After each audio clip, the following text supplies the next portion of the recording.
Boa noite a todos. Estamos começando mais uma aula da nossa escola Pão da Vida. Hoje nós vamos estamos no nosso módulo falando sobre a história da igreja e hoje nós vamos falar sobre a Reforma Protestante propriamente dita. Na aula passada a gente falou sobre os pré-reformadores, aqueles homens que desde o início do século IV já começaram a questionar alguns erros que eles perceberam na igreja. Boa noite. Bom dia. E vários deles foram calados, mortos, perseguidos, enfim. E hoje nós vamos falar da reforma propriamente dita. Nós vimos os pré-reformadores, hoje nós vamos falar sobre o clímax que culminou a reforma protestante, E que vai do período aqui, de 1450 até mais ou menos 1650. E, bom, de forma introdutória, a gente lembra que os movimentos de reforma começaram desde Constantino, na verdade, do século IV, mas eles se intensificaram no século XI. Por quê? Ao longo de toda a Idade Média, a igreja já estava se desgastando por causa do abuso do poder, por causa da corrupção no papado, Eles estavam vendendo indulgência, vendendo a salvação, eles vendiam cargos para outros bispos, então era um negócio muito político, não era espiritual. Então a igreja estava se desgastando ao longo da Idade Média. No século XI começa a aumentar esses movimentos de pessoas, de monges, que vão começar a questionar o que estava acontecendo dentro da Igreja Católica Romana, a princípio, até então. E a igreja ainda detinha muito poder nessa época, tanto que o Papa nomeava imperadores, o Papa depunha imperadores, então a igreja já estava unida ao Estado de tal maneira que o Papa tinha autoridade para depor ou empossar um imperador, um presidente. Imagina um pastor, um padre hoje, nomeando um presidente. Era isso que o Papa fazia. Ainda não havia imprensa, do século XI até o século XVI, que vai culminar a reforma, não havia imprensa ainda, por isso que a sociedade ainda não estava pronta, por causa de todos esses pontos. Não havia imprensa e a imprensa foi fundamental para o sucesso da reforma protestante, porque a imprensa imprimia as coisas mais rápido do que copiava. Então as informações se movimentavam muito mais rápido. Antigamente era tudo copiado à mão. Então agora Lutero pregou as teses ali, eles copiaram aquilo, foram enviando por toda a Europa e rapidamente se espalhou as ideias dele. Ainda não tinha a burguesia, lembra que na Idade Média era o feudalismo, as terras com seus feudos. Então existia basicamente o clero, os príncipes e o povo trabalhador. Então só existia bilionários e pobres. Não existia ainda a burguesia, que é a classe média, que vai surgindo à medida do século XI em diante, à medida que o feudalismo vai acabando, vai surgindo essa classe média, essa burguesia, que moravam em burgos, como a gente viu, por isso que tem o nome de burguesia. E burgos eram os locais onde eles dormiam, as cidadezinhas, e aí foram surgindo as cidades, ali tinha muito comércio. E aí essa classe média vai querendo influenciar mais na política e ela vai ter voz, inclusive apoiar a reforma protestante, porque era de interesse econômico deles também a reforma protestante, porque eles estavam cansados de pagar tributo para Roma e eles queriam que o dinheiro deles ficasse ali naquela região deles e não fosse lá para Roma, Então a burguesia ainda não tinha surgido nesse período do século XI ao XVI, por isso que a reforma não foi para frente nesse período. E por último, ainda não tinha um senso crítico renascentista, como a gente viu na última aula. A Renascença trouxe um senso crítico para as pessoas e que elas começaram a ter mais força para criticar as autoridades do Papa, as autoridades do clero, Então todos esses fatores ainda não estavam presentes na sociedade.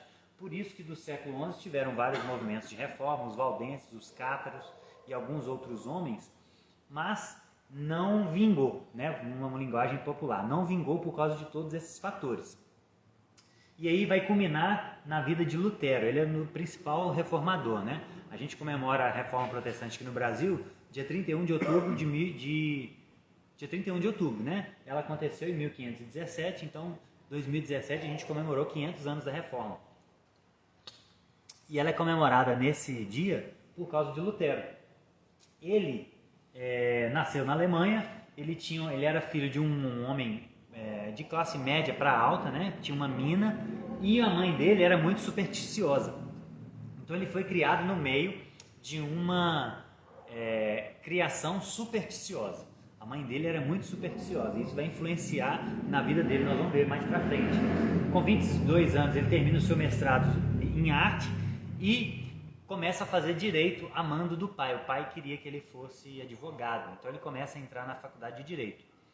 Porém, um dia ele, caminhando entre a casa e a faculdade de direito, ele passou por uma tempestade, e dizem alguns que tinha um amigo dele que morreu nessa tempestade, foi pego por um raio, mas ele ficou muito apavorado, ele tinha muita superstição, né, desde criança, e ele ficou muito apavorado com aquilo. Ele fez uma promessa, ele pediu para Santa Ana que se ele sobrevivesse àquela tempestade, ele iria se tornar monge.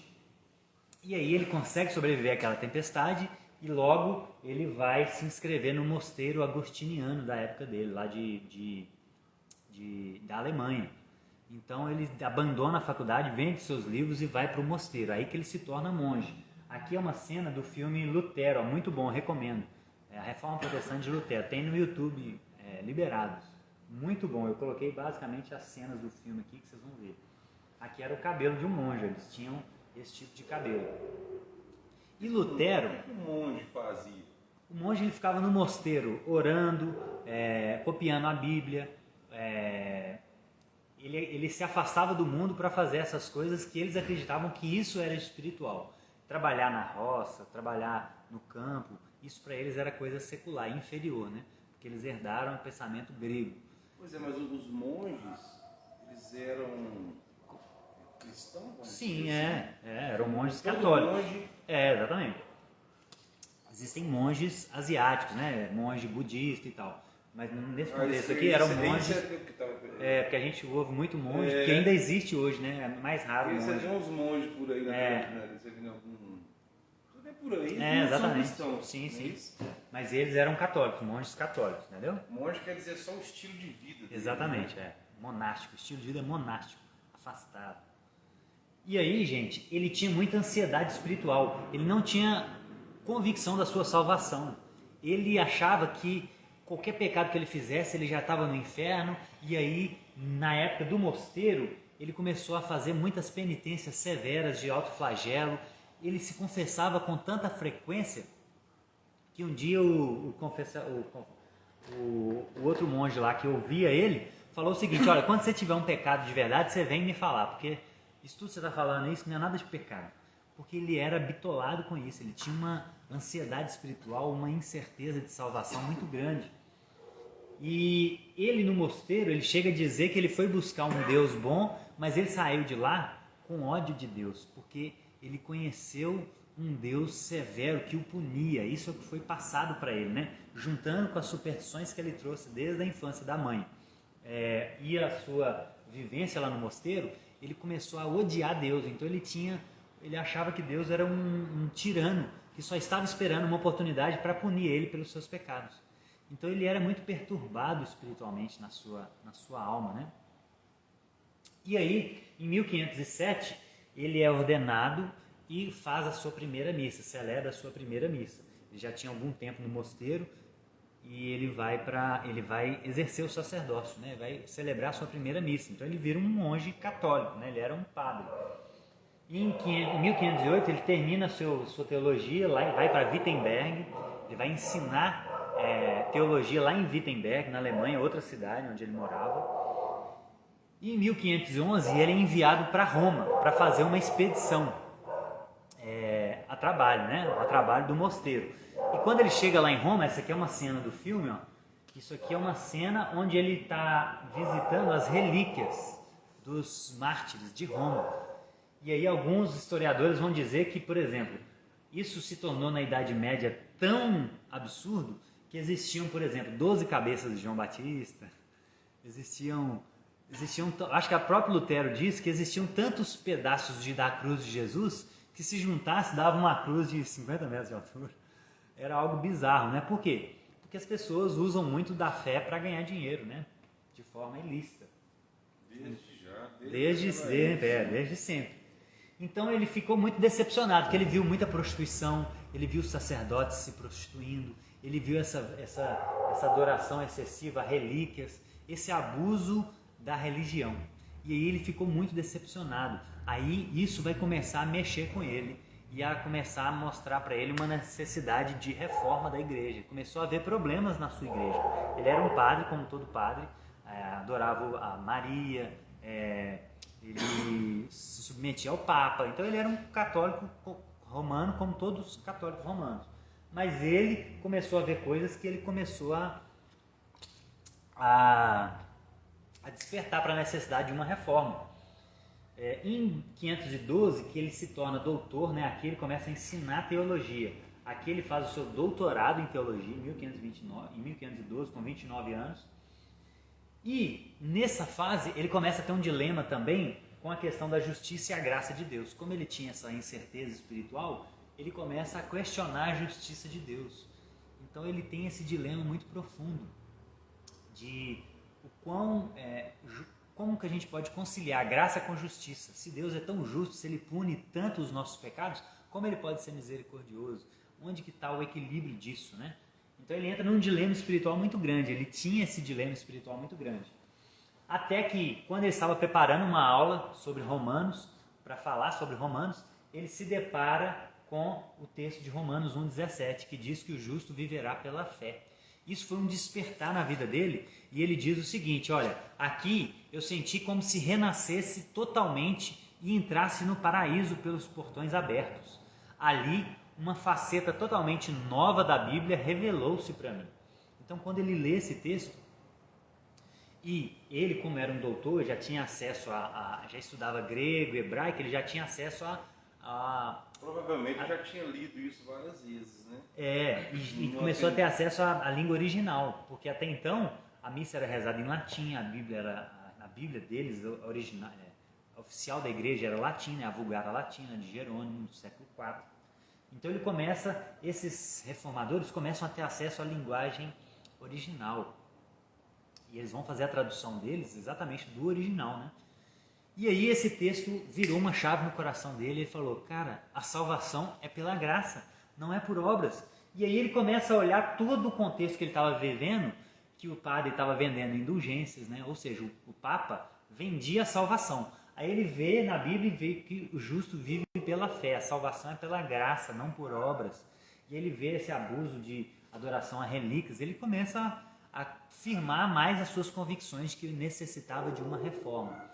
Até que em 31 de outubro de 1517, ele prega na porta do castelo de Wittenberg, da igreja de Wittenberg, as suas famosas 95 teses, que são 95 teses que ele escreveu contra a venda de indulgência. Principalmente, ele criticou vários pontos, mas a crítica principal, central, era a venda de indulgências, que estava demais, porque o Papa Leão X queria reformar a Basílica de São Pedro, e ele não tinha dinheiro, ele precisava de dinheiro, então ele começou a aumentar a venda de indulgências.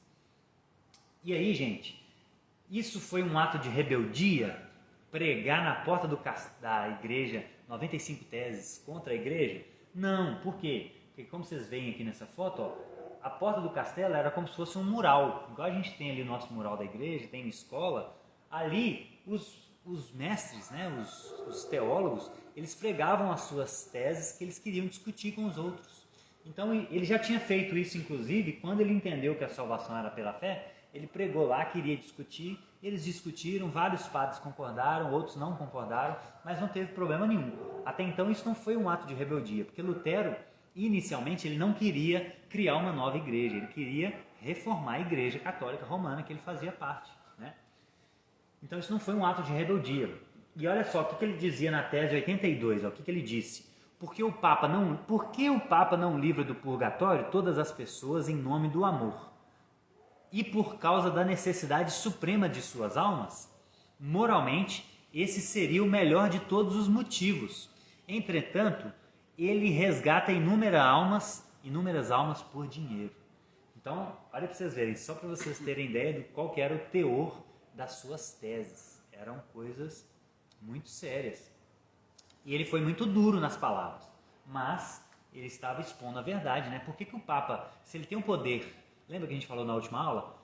A Igreja Católica nessa época acreditava que Jesus e os apóstolos, eles tinham tantos méritos com Deus que existia como se fosse um banco de méritos. E o Papa, por ter a chave do céu, né, segundo a crença católica, ele ia lá fazer saques desses méritos e entregava para as pessoas. Então por isso que ele vendia. Então ele começou a questionar o seguinte: por que o Papa não faz isso por amor? Por que ele precisa de dinheiro, né, de pessoas pobres, inclusive? E isso mexe com o bolso do Papa. Aí, quando ele falou da salvação pela fé, não teve problema. Mas quando ele começou a falar de dinheiro, mexeu no bolso do Papa. Aí o Papa não gostou. As coisas começaram a... O Papa Leão X começou a engrossar o caldo com Lutero. E aí, de 1518 até 1521, ele passou por um processo de excomunhão. Ele entrou num processo de investigação, começaram a recolher os livros dele, os escritos dele, para ver o que ele estava dizendo, para analisar o teor do que ele estava ensinando, né?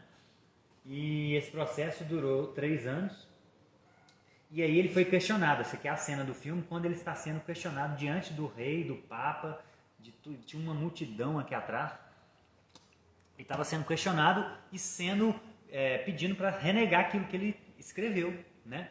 E ele responde dessa forma: olha, minha consciência serve à palavra de Deus, por isso não posso e nem quero me retratar, pois ir contra a minha consciência não é seguro e nem salutar. Não posso agir de outra maneira, esta é a minha posição, que Deus me ajude, amém. Então essa foi a afirmação de Lutero diante dos seus algozes, né? Então, diante dessa declaração pública de heresia, né, para a Igreja Católica Romana, ele é excomungado e começa a ser perseguido. E aí, como ele estava correndo risco de vida, um grupo de amigos dele simula um sequestro e leva ele para um castelo. Eles vão encapados, sequestram ele, levam ele para um castelo, para ninguém saber onde ele estava.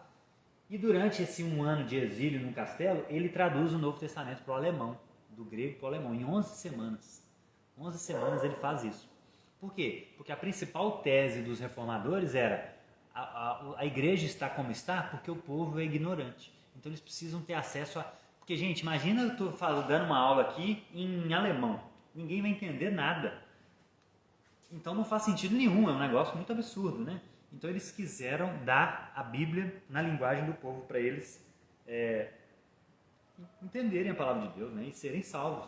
Porque na ideia protestante também, a salvação é algo individual. Segundo a Igreja Católica, não há salvação fora da Igreja. E segundo a ideia protestante, não, a salvação é entre você e Deus. A Igreja é necessária para a comunhão, para a santificação. Ela é fundamental para a santificação. E o fato de uma pessoa não congregar, a gente pode até duvidar da sua salvação. Mas salvação é algo individual entre a pessoa e Deus. São duas coisas distintas, né? E aí ele se casa, ele era um padre, né? Ele era um monge, ele era celibatário, mas depois que ele inicia a reforma protestante, ele se casa com Catarina, uma ex... Começou agora ou mais cedo? Não, assim? Eu vi a luz piscando ali. Eu vi a luz piscando. Deixa eu ligar, será que... Eu vi aquela luz piscando ali umas 3 vezes. Agora piscou geral. Eu vi piscando agora aqui, depois antes de apagar ela deu uma piscada. Não, mas só aquela ali já estava piscando algumas vezes. Gente, nós tivemos um probleminha aqui com a luz, já estamos voltando aqui, só um segundo. Nossa, estava embalado aí, né? Nossa! Isso é obra do diabo, tá vendo? Ai. O diabo tá furioso. Tá voltando. Como é que corta, né? Tô até tentando lembrar o que eu tava falando aqui.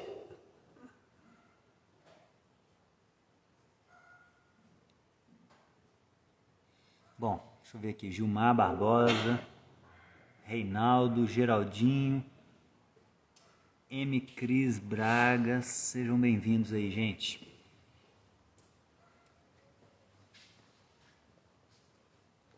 Tá voltando aqui já.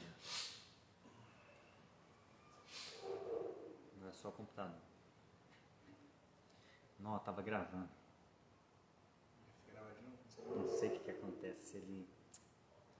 Porque o meu computador está sem bateria, então ele desliga. Estou precisando de comprar uma bateria também. Não sei se ele... O meu, se desligando de tomada, ele apaga na hora. Então. O meu está sem nenhuma carga. Mas agora a energia voltou. Não, aí ele ligou. Ele como se ele tivesse desligado, né? O programa estava gravando. Pelo computador e pelo celular. O celular está transmitindo ao vivo e o computador está gravando para eu pôr no YouTube depois, entendeu?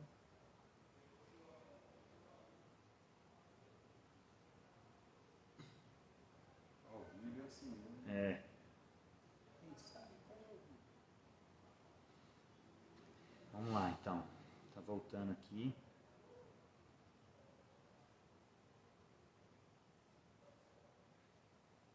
Então ele se casa com essa Catarina e tem 6 filhos com ela. Ela também era uma ex-freira, né? Provavelmente. Deixa eu esperar aqui para gravar.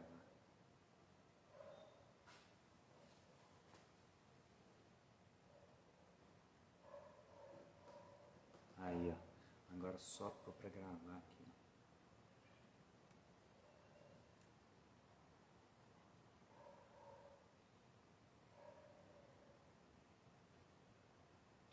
Será que ele talvez se ele tiver gravado eu junto os dois. Iniciar a gravação. Som teste. Tem que ligar aqui de novo. Bom, estamos de volta já, gente. Então,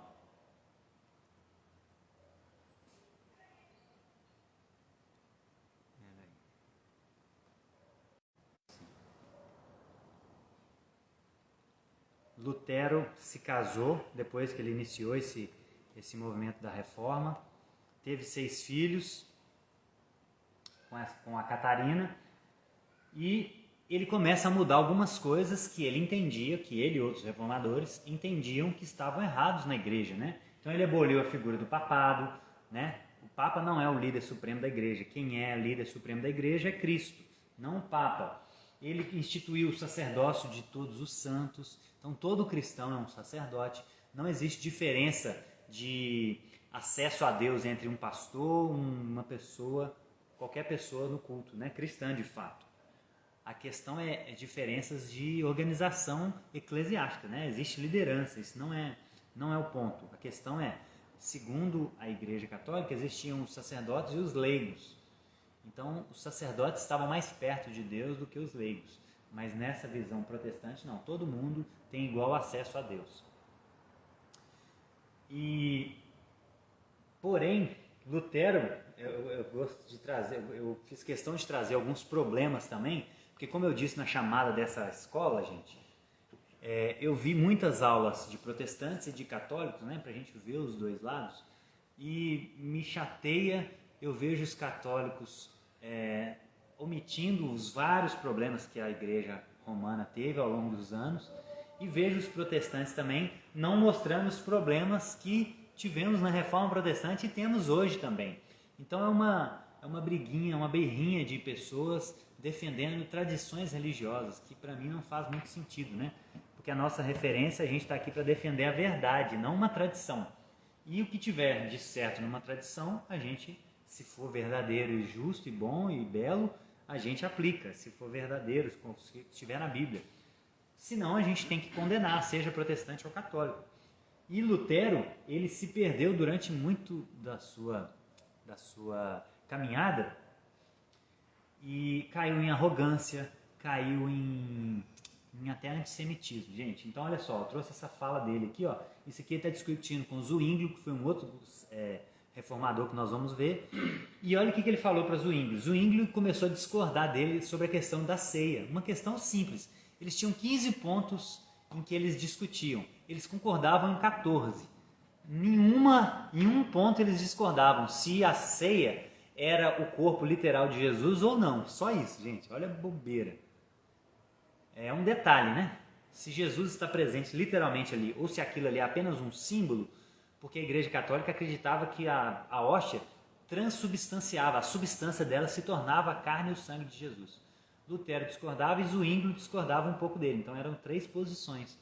E aí ele falou assim para Zwinglio: suma fanático, estúpido, com suas ideias imprestáveis. Se você não consegue pensar em termos diferentes e superiores a esse, fique sentado ao lado do fogão para cozer maçãs e peras e esqueça desses assuntos.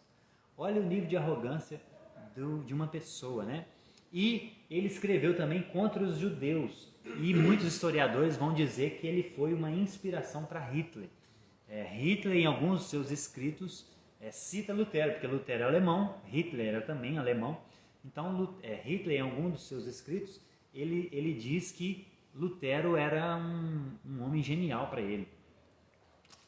Então, assim, errou em vários pontos, e a gente precisa pontuar isso para a gente não cair nesse problema que eu falei, né? E nesse período aqui, gente, durante 20 anos aqui, 24 anos, houve muita guerra entre católicos e protestantes. Então, o negócio é um processo. E aí, pessoas se convertendo ao protestantismo, saindo da Igreja Católica, e a Igreja Católica vendo isso, se sentindo ameaçada, isso começou a gerar guerras. Muitas guerras entre católicos e protestantes. E o protestantismo nessa época era considerado ilegal, porque a igreja não perdeu todo o seu poder do dia para a noite. Isso foi um processo lento. Então ainda era considerado ilegal. Essas guerras só foram acabar com a paz de Augsburgo em 1555, ou seja, foram 24 anos de guerra. E aqui foi o concílio que fizeram para haver paz, né? Para tolerar o protestantismo. Aqui o protestantismo passa a ser tolerado, ou seja, nós não vamos guerrear mais com protestantes, né? Mas ainda era algo visto como heresia, como algo ruim. E nessa paz de Augsburgo, eles decidiram que cada príncipe decidiria a religião do seu território e poderia haver livre migração. Então, se um príncipe regia uma região e ele falava o seguinte: olha, aqui vai ser de católicos, eu sou católico, aqui vai ser católico. Quem era protestante poderia mudar. Antes não, antes eles eram perseguidos e mortos, né? Então, isso trouxe uma relativa paz nesse momento de reforma lá na Alemanha. Aí a gente vai para a Suíça. E tudo isso aqui ao mesmo tempo, viu, gente? Aqui, ó. Lutero nasceu em 1483, Zwinglio também. Zwinglio foi um sacerdote lá na Suíça. Ele tinha como modelo Erasmo de Roterdã, que foi um daqueles pré-reformadores que eu falei. Ele foi pastor lá nessa cidade de Eusenden, durante 2 anos, né, de 1516 a 1518. Então ele era um pastor, ele era um sacerdote católico, inclusive, né, nessa época aqui. Então ele começa a discordar das indulgências, assim como Lutero, e ele lê Lutero. Na faculdade ele lê Lutero e também sofre muito com a peste bubônica, que surgiu nessa época. Isso gera a conversão de Zwinglio.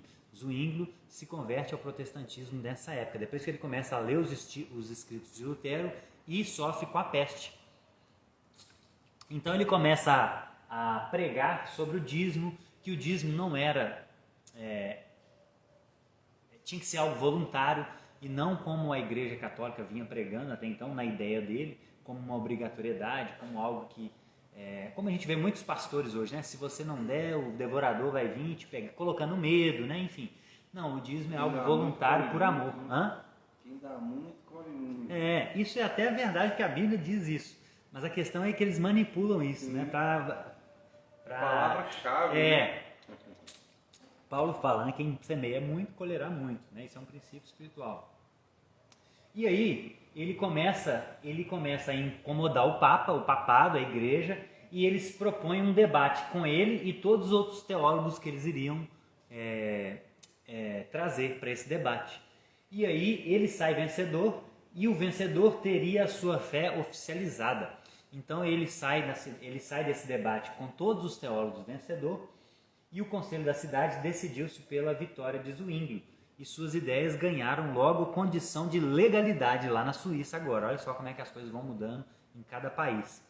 Foram abolidos os monges, as freiras, eles receberam permissão para se casar, o uso de imagem foi proibido, das relíquias, tudo isso foi mudando na igreja da Suíça, né, dessa época, de Zwinglio.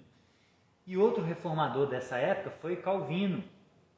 Ele nasceu na França, ele se formou em 1528 ele se torna mestre em artes, né? Era muito comum naquela época estudar artes, e ele começa a ter contato lá na faculdade com as ideias protestantes, porque a faculdade é um local onde circulam muitas ideias. Então, nas faculdades começaram, olha, vocês viram o que Lutero está falando?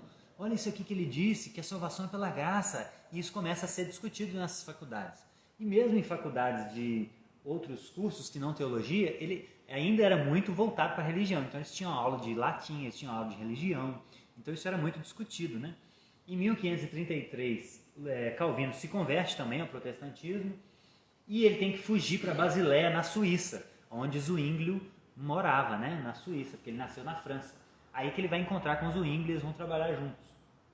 Lá na Suíça ele escreve as suas Institutos da Religião Cristã, sua obra-prima, né? É um tratado teológico muito denso. E ele tinha o desejo de ficar numa cidade escrevendo teologia. Esse era o desejo de vida dele. Ele gostava muito de estudar e queria ficar escrevendo. E aí ele vai para Genebra, pernoita, ele faz uma pernoite, né? Pernoita, acho que não. Ele faz uma pernoite em Genebra e lá ele encontra Farel, que era um homem que já estava lutando para reformar a cidade lá de Genebra. E Farel diz para ele, olha, a gente precisa de uma pessoa capacitada aqui como você para nos ajudar na reforma aqui em Genebra. E aí Calvino fala, não, eu quero ir para um lugar mais tranquilo para eu escrever teologia e ficar tranquilo. E aí Farel diz para ele o seguinte, olha, que Deus amaldiçoe o seu descanso, porque você está vendo a necessidade de reforma aqui e você está fugindo. Então, diante dessa afirmação tão pesada, ele se comove e decide ficar em Genebra, em 1536. Aí que ele começa a trabalhar junto com Zwinglio na reforma da Suíça. Em 541, eles escrevem, gente, as ordenanças eclesiásticas, que eram regras legais, porque os reformadores, eles mantiveram a mesma ideia católica de união de igreja e Estado. Então, esses primeiros reformadores, eles entendiam que igreja e Estado tinham que se cooperar a tal ponto de existirem leis religiosas e punição para heresias, né? Isso para nós hoje é um absurdo. Se alguém faz uma heresia, a gente não chama a polícia para ele. Mas na época era tudo junto ainda. Então, para esses reformadores ainda eram juntos. Então, eles criam essas leis aqui, ó, e 58 pessoas são executadas em 5 anos por causa dessas leis. Então, esse é outro problema da igreja protestante no início, que os pastores omitem. Então, erraram muito. Assim como os papas puniam os hereges com morte, com fogueira, que é um absurdo, os reformadores fizeram a mesma coisa. Então, esse é um problema também da reforma. E, por questionar a doutrina da Trindade, esse homem aqui, ó, Miguel Servetus, foi executado. Essa convicção de que o povo deveria seguir a religião do Estado era compartilhada por protestantes e católicos, isso é o que eu acabei de falar. Eles ainda tinham esse entendimento de que religião e Estado tinham que andar junto. Então, um homem, esse Miguel aqui, ó, apenas por questionar a doutrina da Trindade, foi morto pelos reformadores. Olha o absurdo. Assim como os papas faziam, e eles provavelmente questionavam, começaram a fazer a mesma coisa. Então, é um problema, um momento trágico na história da nossa igreja, né? O mesmo erro que se iniciou lá no século IV, da junção da igreja com o Estado, lembra? Com Constantino, que os donatistas e os monges começaram a questionar, olha, isso vai dar problema, está aumentando a riqueza na igreja, eles estão trazendo costumes pagãos para dentro da igreja. O mesmo erro os reformadores perpetuaram, esses primeiros reformadores. Estavam juntando a igreja e o Estado e estava dando errado, e a ponto de matarem pessoas por questionarem a fé. Aí a gente vai para a Inglaterra agora, com Thomas Cranmer, lá na Inglaterra. Lembra que a Europa é tudo juntinho, né? Então a reforma está se alastrando. E lá na Inglaterra, gente, é a reforma mais engraçada e mais um negócio difícil de explicar. É tenso e chega a ser engraçado, né? Esse é o termo. Henrique VIII era o rei dessa época. Ele se casa com Catarina de Aragão, que era viúva do seu irmão. Só que a lei da igreja proibia esse casamento, mas o pai dele, para não perder o dote dela, convenceu o Papa a abrir uma concessão para ele. Então olha só como que a igreja estava corrompida, né? O Papa deu um jeitinho lá, abriu uma exceção, porque o cara era rei e ele queria casar com a princesa, ela era princesa espanhola, para não perder o dote, ele fez com que Henrique VIII casasse com Arthur. Arthur era casado com essa moça. O Arthur morreu e ele falou, não, então eu vou colocar ela para casar com meu outro filho. Então arrumaram um jeitinho lá para ele casar com ela. Para inglês ver. Para inglês ver. E aí, ele queria se divorciar dela depois de um tempo. Por quê? Porque ela só dava filha mulher para ele. Ela deu uma filha chamada Maria Tudor e as outras vezes ela tinha aborto espontâneo. Então ela não dava um filho homem. Ele queria um filho homem para perpetuar o trono, né? Olha a cabeça da pessoa, envolvida com poder e com riqueza, né? O problema que gera isso. Então, o Papa agora nega. Antes ele abriu uma concessão, agora o Papa negou. Falou, não, por questões deles, né? Questões políticas. E aí, ele faz o rompimento com a Igreja de Roma. Ele rompe com a Igreja de Roma, que era a igreja oficial, né? A Igreja Católica Romana, e institui o Thomas Cranmer, que era um teólogo da época, já com inclinações protestantes, coloca ele como arcebispo de idade de Cantuária. E esse Thomas Cranmer vira arcebispo e ele legitima o divórcio dele, que também era proibido. Então olha a bagunça. Agora um protestante arrumando um jeitinho brasileiro para arrumar o divórcio para ele. E ele se casa com Ana Bolena, a sua segunda esposa. Ele teve 6, ó. Ele casou com Ana Bolena, a sua segunda esposa. E essa esposa também só deu uma filha para ele, Elizabeth I. Então, em 1533, ele institui a Igreja Católica da Inglaterra, não mais ligada a Roma, não mais com o Papa, e ele se declara chefe supremo da Igreja, ou seja, ele se torna o Papa, entre aspas, né? Não usava essa linguagem, mas ele se torna o chefe supremo. E ele condena à fogueira todo mundo que discordasse dele. Olha que maravilha, olha que ideia bem... bem moral, né? Joga todo mundo na fogueira, católico e protestante. Qualquer um que discordasse dele, ele ia queimar na fogueira. E aí, gente, ele começa a fechar mosteiros, ele confisca propriedades dos monastérios, que tinham muitas propriedades, a igreja tinha muita propriedade, a igreja católica era muito rica, então ele começa a confiscar isso e começa a se tornar mais poderoso, né? Ele faz algumas concessões também protestantes, por exemplo, William Tyndale, né? Falei dele na pré-reforma, ele terminou a Bíblia que o John Wycliffe tinha começado e ele permite essa Bíblia, essa tradução nas igrejas da Inglaterra. Então, ele começa a abrir algumas concessões para algumas ideias protestantes. Uma delas é a Bíblia na linguagem do povo. Porém, essa Bíblia tinha que estar acorrentada no púlpito da igreja. Por quê? Para as pessoas não terem acesso àquela ideia de que a igreja que tem que interpretar a Bíblia, né? E aí ele se casa com Ana Bolena, que também é morta em 1536, acusada de adultério. Muitos dizem que foi uma acusação falsa, né? Porque ele queria um filho homem e ela também só deu Elizabeth para ele. Então o cara era obstinado a ter um filho homem. Então ele condena Ana Bolena, mata ela, acusa ela de adultério e se casa com a Jane Seymour, que foi a terceira esposa dele. Essa de fato dá um filho homem para ele, o Eduardo VI. E aí, gente, o Eduardo VI, depois que o Henrique morre, o Eduardo VI tinha 9 anos. Então ele assume o trono com 9 anos, porém o tio dele, o Somerset, que era protestante, assume começa a ser o tutor dele, né? E aí eles começam, junto com Thomas Cranmer, que já era protestante, né? Esse aqui é o Thomas Cranmer, eles começam a fazer algumas reformas. Então eles legalizam o casamento do sacerdote, eles permitem os leigos a tomar a ceia, que os leigos era impossível até tomar ceia. Só o sacerdote poderia. Eles repeliram as leis de heresia e de traição e estipularam o culto em inglês e não mais em latim. E o Thomas Cranmer tinha feito um livro chamado Livro de Oração Comum, que foi o manual do culto deles, né? Que era diferente da Igreja Católica. Então aqui começou a Igreja da Inglaterra a ter uma cara mais protestante do que católica. Porém, o Eduardo morre com 15 anos, então ele reina só 6 anos. E aí a sua irmã, Maria Tudor, que era a próxima sucessora no trono, a mais velha, assume o poder. Porém, ela era católica. Então olha a bagunça. Ela era católica e o que ela faz? Ela já estava vivendo no período da Contra-Reforma, ou seja, os protestantes começam a protestar, a Igreja Católica cria a Contra-Reforma, que foram movimentos que eles fizeram para responder a esses movimentos protestantes.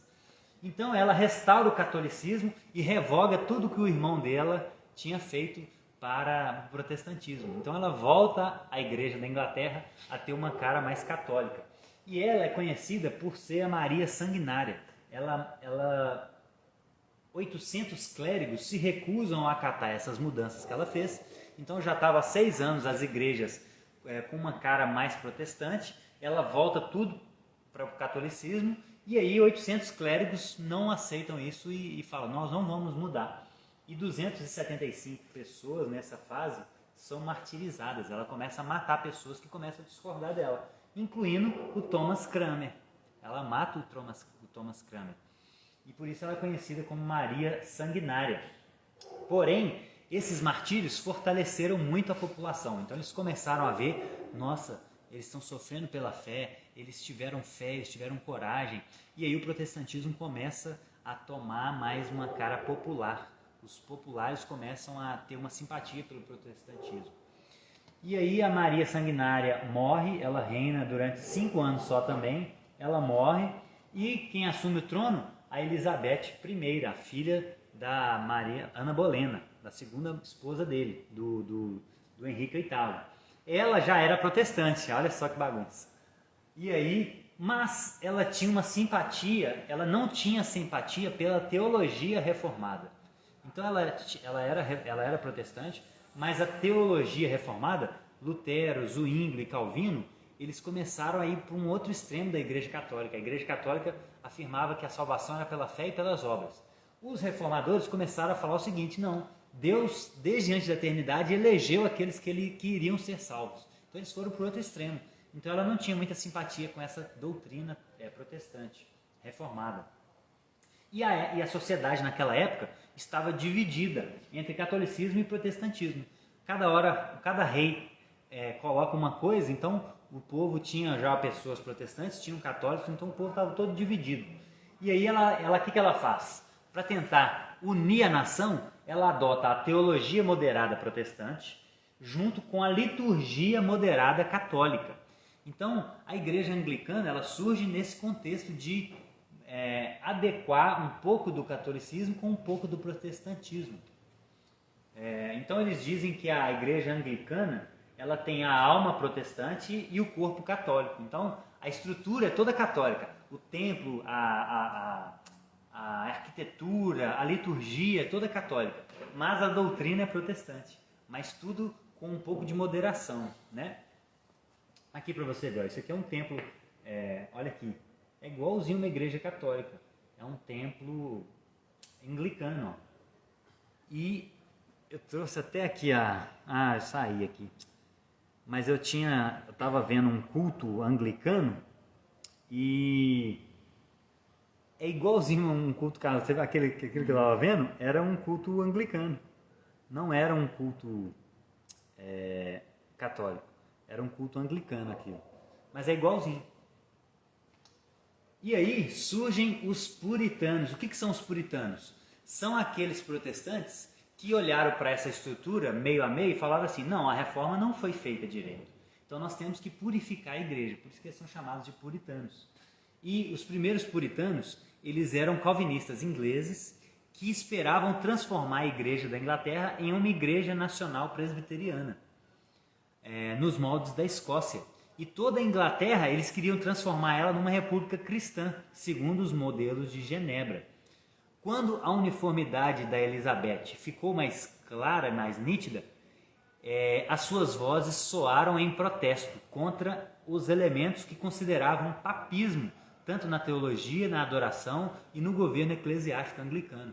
Então, os puritanos, sempre que você ouvir falar de puritanos, são aqueles protestantes que começaram a protestar por causa desse sincretismo que começou a acontecer na igreja da Inglaterra. Começaram a ter elementos católicos e elementos protestantes. Esses são os anglicanos. E aí depois surgem os anabatistas. O que são os anabatistas, gente? A reforma ela pode ser dividida em reforma magisterial e radical. O que são os reformadores magisteriais? Aqueles reformadores de primeira linha, Lutero, Calvino, Zwinglio, Cranmer.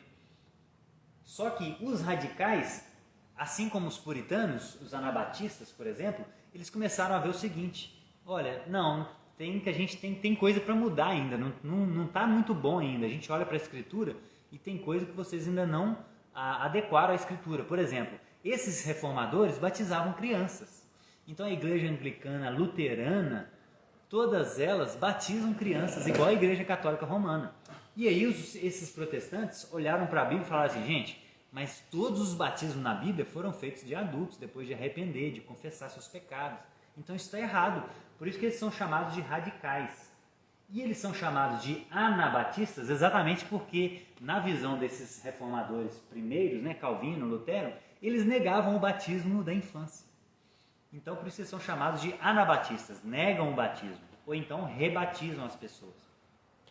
E aí eles começaram a fundar a igreja deles, e aí as pessoas chegavam e falavam assim: eu fui batizado quando criança. Então esse batismo não é válido, isso não é o batismo verdadeiro, então vamos nos batizar. Então os protestantes começaram, os magistrais, começaram a olhar isso e falar assim: os calvinistas, os luteranos, eles estão rebatizando as pessoas, então eles começaram a ser chamados de anabatistas.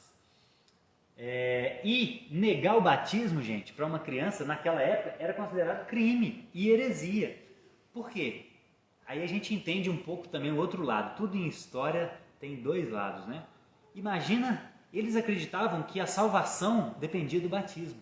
E por isso que eles batizavam a criança, para já introduzir ela na nova aliança salva. Então, uma pessoa que não batizasse o seu filho, aquilo ali para eles era como alguém hoje que abandona o seu filho numa casa sozinho. Era um abandono espiritual. Então tinha esse outro lado. E alguns anabatistas também, nós vamos ver, eles eram um pouco radicais, tinha um pequeno grupo radical. Então por isso que isso manchou a reputação dos anabatistas. Então olha só como é que era a diferença entre eles. Os anabatistas acreditavam que a igreja tinha que ser separada do Estado. Lutero e Calvino era tudo junto. Eles acreditavam que a fé tinha que ser por liberdade. Lutero e Calvino acreditavam que tinha que ser por coerção. O Estado tinha que punir heresia, por exemplo, né? Isso é uma coerção. Se a pessoa que é herege, a gente combate isso com a verdade, não com matando a pessoa, né? Eles acreditavam no batismo em idade consciente. Já os reformadores primeiros, o batismo infantil. E eles davam mais valor, os anabatistas, à vida prática. Já os primeiros reformadores davam muito valor à confissão doutrinal.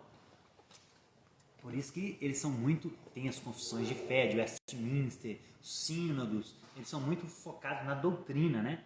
Então a nossa igreja brasileira, ela é muito mais próxima do anabatismo do que dos reformadores originais, de Calvino, de Lutero. Por quê? Porque a gente acredita num Estado laico, a gente não acha que tem que punir, né? Heresia, por exemplo, a gente batiza em idade consciente. E a gente valoriza muito a vida prática, né? Não adianta nada ter uma boa confissão de fé e não viver aquilo. Porque na época isso estava muito comum. As pessoas tinham confissões de fé muito lindas, mas tinham uma vida muito pobre espiritualmente. E aí, gente, Zwinglio, olha só, o reformador de primeira classe, promulgaram leis contra os anabatistas. E conclamaram as autoridades civis, olha aí a junção da igreja e o Estado, de toda a Europa a caçá-los e a prendê-los. Félix Mans, que tinha sido aluno e afilhado de Zwinglio, foi o primeiro mártir. Então olha isso, gente. Zwinglio, um reformador de primeira classe, magistral, ele matou o afilhado dele porque o afilhado dele tinha essas crenças divergentes dele. Olha isso, olha que doideira. E aí, gente, Zwinglio consentiu com a sentença dele de afogamento. Por que eles eram... Vamos ver se vocês... Por que vocês acham que eles foram afogados e não queimados e enforcados? Por causa do batismo. Olha que interessante. Eles eram anabatistas? Ué. O que eles começaram a falar? Vocês gostam de batizar 2 vezes? Então agora vocês vão batizar a 3ª vez. Vão ser mortos por afogamento. Olha a humilhação, gente. Então, assim, é um nível de crueldade, de absurdo, sem tamanho. Esse foi o chamado de 3º batismo. E tornou a pena preferida de católicos e protestantes para os anabatistas, gente. Então, assim, essa é uma lição, acho que a gente já deve tirar dessa aula, né? A gente tem que parar com esse negócio de defender tradição religiosa e voltar para a Escritura. Isso os reformadores estavam certos, a gente tem que voltar para a Escritura. Mas muitos reformadores e muitos protestantes hoje defendem muito o protestantismo em detrimento do catolicismo e esquecem desses absurdos, desses abusos e dos erros dos reformadores. Então a gente defende a verdade, não uma tradição. Nós somos protestantes, mas a verdade está acima deles. Então a gente não fica passando pano para uma pessoa só porque ela é protestante, enfim. Então isso é uma lição que a gente tira desse ponto até agora. E como eu falei, existiam alguns rebeldes, alguns pequenos grupos que tomaram a cidade de Münster, por exemplo. E esse cara aqui, ele tinha o hábito de interromper os cultos. Imagina isso. Ele entrava no meio dos cultos, se interrompia e falava: gente, vocês precisam se arrepender e se batizar. Esse era um anabatista. Então, tinham poucos que importunavam de fato, por mais que eles estavam certos na sua doutrina, e alguns poucos importunavam os outros, né? Mas isso não justifica também queimar o cara, né? O cara foi condenado à fogueira em 1529. Então, assim, é erro dos dois lados, tá vendo? O ser humano, ele é problemático. Aqui, não batizar criança era considerado moléstia. Então, isso só pra gente ver o lado de todo mundo na história, né? Eles estavam certos por um lado, mas eles também começaram a importunar os outros, mas não justifica também o que eles fizeram. Então, assim, é complicado. E aí, gente, a gente entra na Contra-Reforma, que foi o quê? A reação da Igreja Católica a esse movimento de reforma. E o que eles fizeram? Fizeram um concílio em 1544, que durou até 1563, durou 20 anos, foi interrompido por guerras, por peste e por várias controvérsias entre os padres, né, os bispos. Mas, durante 20 anos, eles debateram as questões que os reformadores trouxeram. Então, a Igreja, muitos padres, assim como Lutero e Zwingli e todos os reformadores, também perceberam, só que alguns não foram tão longe quanto eles, continuaram na Igreja Católica, mas sabiam dos problemas. Então, esse aqui foi uma oportunidade deles explorem os problemas internos da Igreja Católica. O imperador, com esse Concílio de Trento, esperava a conciliação da Igreja Católica com os protestantes, mas o Papa queria a condenação deles como hereges, né? Então, o imperador e o Papa aqui ainda estavam muito unidos, mas cada um tinha uma expectativa diferente. Mas teve coisa boa na Contra-Reforma. Além de livrar a igreja da corrupção, a corrupção foi extinta, parou a venda de cargos, que é a simonia. Então os papas pararam de vender cargos. Então, além de livrar a igreja da corrupção, o concílio criou um conjunto de decretos e um credo que uniformizava o dogma católico e condenava todo aquele que, assim como Lutero e outros protestantes, rejeitassem qualquer parte dele. Os anátemas de Trento declararam heréticos Lutero e os demais reformadores. E as condenações nunca foram renegadas. Então, esse concílio teve alguns pontos positivos, os papas começaram a melhorar a sua vida moral, começaram a parar de vender indulgência e vender cargos, porém, do ponto de vista doutrinário e moral, continuaram os problemas, né? Condenaram Lutero e os protestantes como hereges e pronunciaram anátemas, amaldiçoaram os protestantes. Isso foi a Contra-Reforma. E foi nesse movimento, isso aqui eu trouxe só por curiosidade, gente, nós não vamos falar disso aqui não. Foi nesse momento de Contra-Reforma, porque isso aqui é a história da teologia cristã, aqui que surgem as ideias calvinistas, molinistas e arminiana. Calvino trouxe aquela ideia, né, da tulipe, de depravação total, eleição incondicional, expiação limitada, graça irresistível e perseverança dos santos. Esses são 5 pontos da soteriologia calvinista. Aí, na Contra-Reforma, um padre católico chamado Luís de Molina começou a questionar isso e trouxe outra ideia. Ele acreditava que a depravação era radical e não total. Em qual sentido? Para Calvino, vou exemplificar só da questão da depravação. Para Calvino, o homem nascia totalmente depravado, ou seja, ele não tinha nenhuma conexão com Deus. Ele era totalmente rebelde, não podia responder à graça. Para Luís de Molina, o homem era totalmente depravado, ou seja, todo o seu ser foi corrompido, as ideias, a mente, o coração, os sentimentos, porém ele ainda tinha uma capacidade de responder à graça. A imagem de Deus não foi totalmente destruída, ela foi distorcida, é diferente. Então, aí depois veio Jacó Armínio, que abraçou algumas das ideias de Luiz de Molina e modificou alguns desses pontos aqui também. Então, só para vocês entenderem como que surgem as ideias teológicas, surgem em contextos reais, olha que interessante. Aí, gente, eu queria falar da reforma no Brasil, a gente já está finalizando. Essa fotografia aí é famosa. Isso aqui foi a primeira missa lá na Santa Cruz de Cabral. Eu fui lá nesse lugar, muito legal lá. Coroa Vermelha. Eu vi isso pegar mesmo. A gente tem que lembrar que o Brasil, eu quis trazer para o Brasil porque é mais a nossa realidade, né? Falar lá de reforma na Alemanha, na Inglaterra, na Suíça é legal. Mas no Brasil, o Brasil foi, entre aspas, descoberto, né? Em 1500 e em 24 de abril do ano de 1500 foi celebrada a primeira missa no Brasil, lá em Salvador. Por quê? Porque Portugal, através dos jesuítas, e os jesuítas são uma ordem criada na Contra-Reforma. Então os católicos viram que o protestantismo estava avançando, eles criaram a ordem jesuíta e enviaram eles como missionários para outros lugares. Aqui a navegação já estava muito em alta, então eles começaram a descobrir novos povos, né? E o Brasil foi um desses, né? A nova tem um termo, Terra Nova, alguma coisa assim. Por quê? Ela estava se descobrindo ainda, né? Já tinham índios, mas não eram civilizados. E aí, quando aconteceu o primeiro culto no Brasil? Aconteceu em 10 de abril de 1557, pelos huguenotes, que eram calvinistas franceses.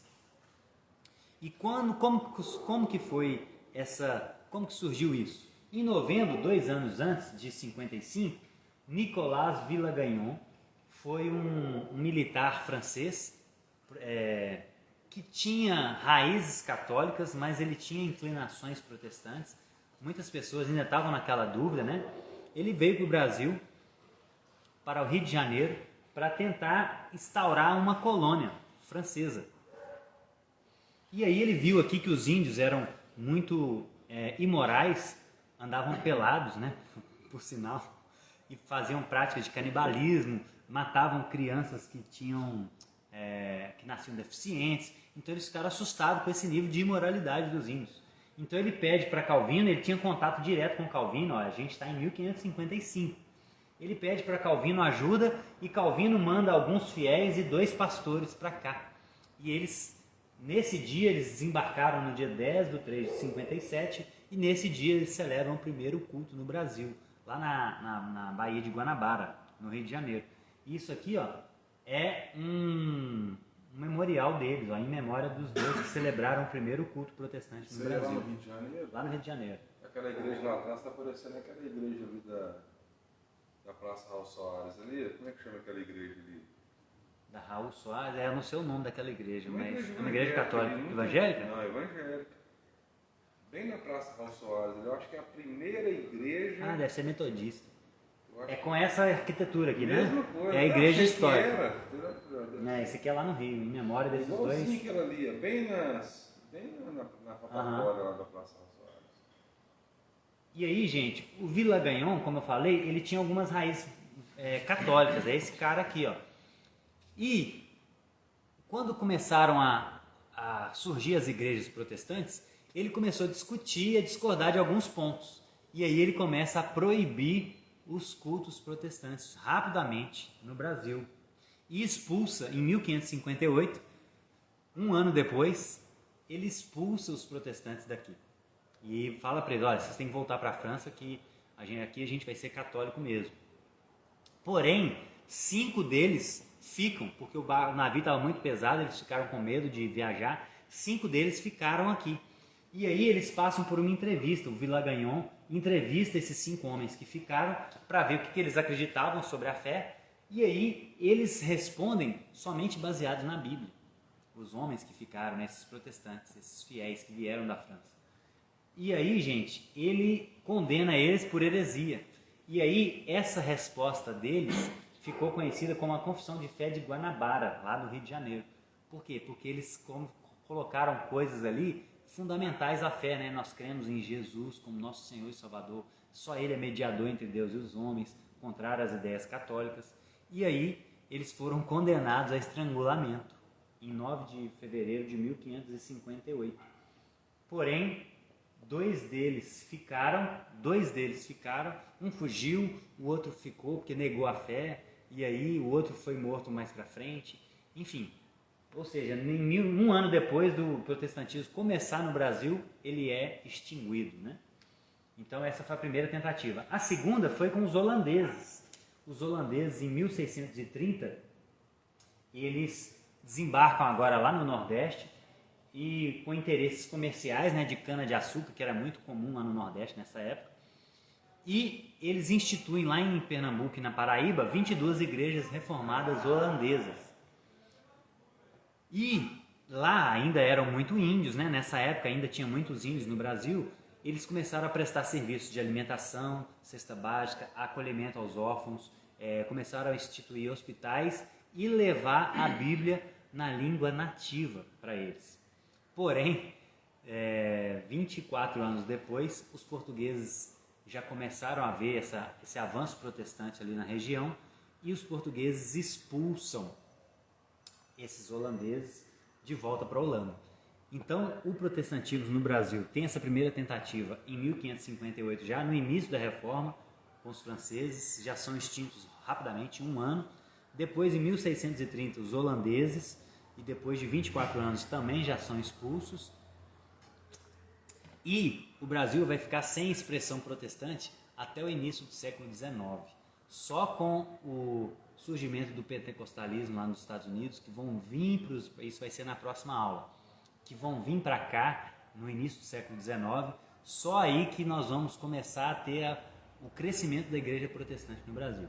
Então hoje nós somos 60% católicos e 35% evangélicos, mas os católicos tiveram 500 anos de história e os protestantes tiveram basicamente só 200 anos. Então o crescimento protestante, se começasse junto com a igreja católica, a gente estaria muito mais na frente, né, em termos numéricos. Isso não quer dizer que a qualidade está boa, né, porque a igreja brasileira ela cresce muito, porém ela como alguns chamam ela de um mar, por causa do tamanho, mas de um palmo de profundidade. Por quê? Porque a gente não estuda a Bíblia, a gente não ora, a gente é superficial, a gente é religioso, porque a gente foi colonizado por católicos, a maioria de nós vem de uma tradição católica e a gente vem carregando essa carga religiosa, né, de repetir coisas sem entender, repetir orações. Isso é um ponto negativo, né, do catolicismo romano que a gente herdou. Então na próxima aula nós vamos ver um pouco aí desses avanços, desses avivamentos que aconteceram na Europa, nos Estados Unidos, e como que eles começaram a migrar para cá, para o Brasil, e como que começou a surgir a igreja no Brasil. Aí a gente vai ver na última aula, a gente vai ver na próxima também, uma árvore genealógica mostrando Jesus, o grande cisma de 54, que foi a igreja ortodoxa e católica. Aí da católica veio a reforma protestante, e a reforma protestante tem Zwinglio, Calvino, os anabatistas, e vão surgindo denominações diferentes, e a gente vai entender toda a história da igreja. Vamos fechar com isso, vai ser muito legal. Então é isso, gente. Essa é a nossa aula de hoje. Então, mais uma vez, reforçando, nós temos que tomar cuidado com defesa de tradições humanas, seja protestantes, seja católicos. Nós temos que defender a verdade. Jesus diz que Ele é a verdade. Então, a verdade está revelada na pessoa de Jesus e foi escrita de forma mais segura, né? A escrita é uma forma muito mais segura do que a fala. Então isso está escrito, está redigido para nosso acesso. Nós temos acesso à verdade. Então a gente tem que analisar tudo que um pastor, um padre fala à luz da verdade e não acreditar cegamente. Esse é um dos lemas, é dos bons produtos da Reforma Protestante. Esse é um dos bons produtos da Reforma, porque eles trouxeram para a gente essa capacidade de não ser abusado por homens. Os papas abusaram, os reformadores abusaram, mataram muita gente, se corromperam em muitos casos, porém a Igreja de Jesus, a Igreja Universal de Jesus, ela continua de pé e a gente tem que tentar nos santificar para a gente fazer parte dessa igreja, porque Jesus está voltando e Ele vai vir buscar essa igreja. Então nós estamos aqui tentando aprimorar essa igreja, ensinar a igreja brasileira sobre a história da igreja, para que a gente seja preparado para os últimos dias. Esse é o foco da nossa escola, preparar pessoas saudáveis para os últimos dias, tá bom? Então que Deus abençoe vocês, até a próxima aula, fiquem com Deus.